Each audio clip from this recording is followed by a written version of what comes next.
शाश्वत आनंद फक्त भगवंताजवळ. जगात प्रत्येक मनुष्य स्वतःला आनंद मिळावा म्हणून धडपडत आहे. किंबहुना आनंद नको असे म्हणणारा मनुष्य मिळणारच नाही. म्हणजे मनुष्याला आनंद हवाच असतो.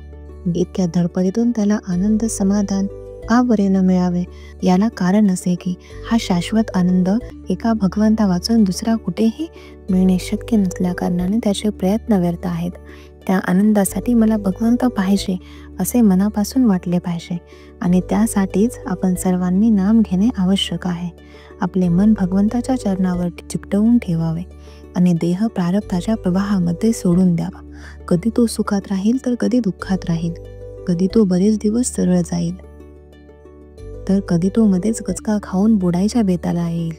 पण त्याच्या कोणत्याही अवस्थेमध्ये आपला आनंद कायम राहील. तुम्ही सर्व माणसे फार चांगली आहात, भगवंताचे नाम घेता हे मला माहीत आहे. परंतु नामाचे प्रेम तुम्हाला येत नाही हे पाहून मला फार वाईट वाटते. तुमच्यापैकी प्रत्येकाने मनापासून विचार करून ठरवा की मला नामाचे प्रेम येण्याच्या आड काय येत असेल बरे. तुमची परिस्थिती आड येते का? इथे मंदिरात राहणाऱ्या माणसांनी तरी नामाचे प्रेम यायला परिस्थिती आडवी येते असे म्हणणे बरोबर नाही.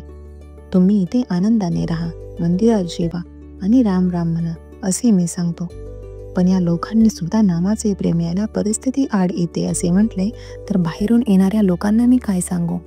खरोखर मनुष्य आनंदासाठी न जगता वस्तूसाठी जगतो असेच म्हणावे लागते.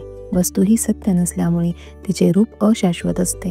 अर्थात तिच्यापासून मिळणारा आनंद हा देखील अशाश्वत असतो.